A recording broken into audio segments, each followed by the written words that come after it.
folks. Let's see. I would like to talk about room number 3 in Heaven's Library.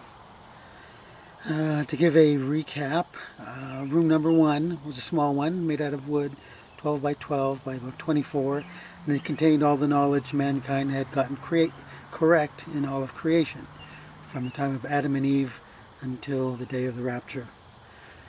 And then room number 2 was the size of a football field and as big as a hangar, and that contained all the knowledge that we will be collecting during the 1,000 years of peace. Now, room number 3 is not actually a room, but it is a space outside of room number 1 and room number 2. Room number 2, that big, large football field size one, the walls were transparent. You could see the dimensions, you could see the corners, you could see the roof, you could see the floor, but it's like they were made out of light. And once you leave that particular room, you enter into the light and you enter into eternity. You enter into God's presence. And God's presence is eternal. It's infinite.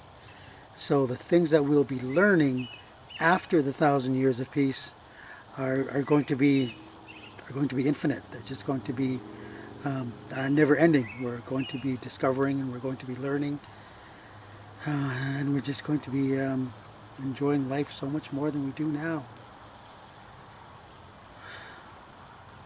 There's actually a lot more detail to room number 3, but let's just start it off. I may have to jump back and forth to room number 1 and room number 2 every once in a while.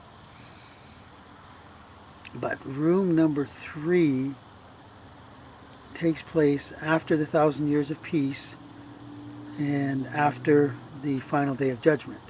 The final day of judgment happens after the millennium, and that is when everybody who's ever lived on the face of the planet will either be included in all of creation or excluded. Those who are included will get to eat from the tree of life and drink from the water of life, the river of life, and they will become immortal. All human beings on the face of the planet during God's new heaven and earth will be immortal. The new heaven and earth during the millennium is Jesus' new heaven and earth, which is a lot different than God's new heaven and earth. To start off with, during after the 1,000 years of peace, God is going to be combining heaven and earth together. The book of Revelation tells us that God's going to bring the holy city down out of heaven and onto the planet Earth, which means for the most part heaven is going to be empty, because all the souls there will be on his new earth. And all the 2 kinds of people during the millennium, those of the regular flesh and blood with a limited lifespan, they also will eat of the tree of life and drink from the river of life, so they will become immortal. So there will be flesh and blood, immortal human beings, and there will be regenerated, raptured, resurrected immortal human beings during God's new heaven and earth.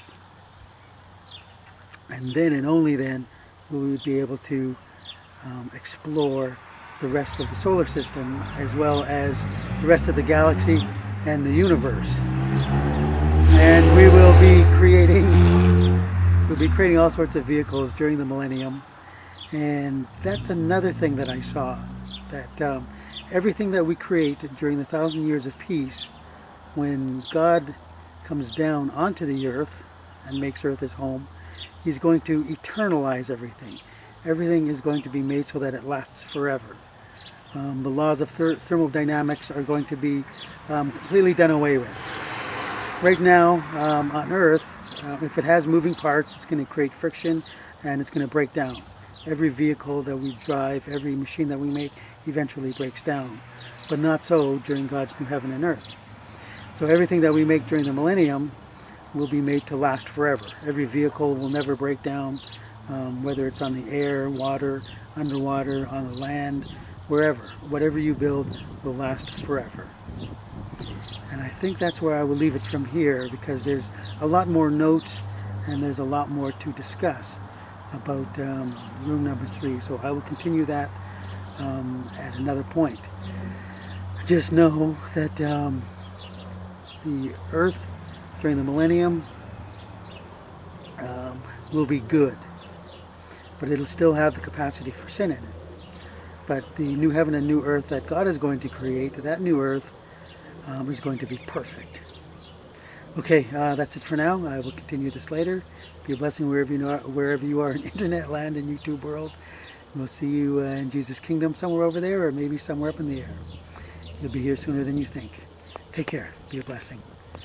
Catch you later. Jesus rules.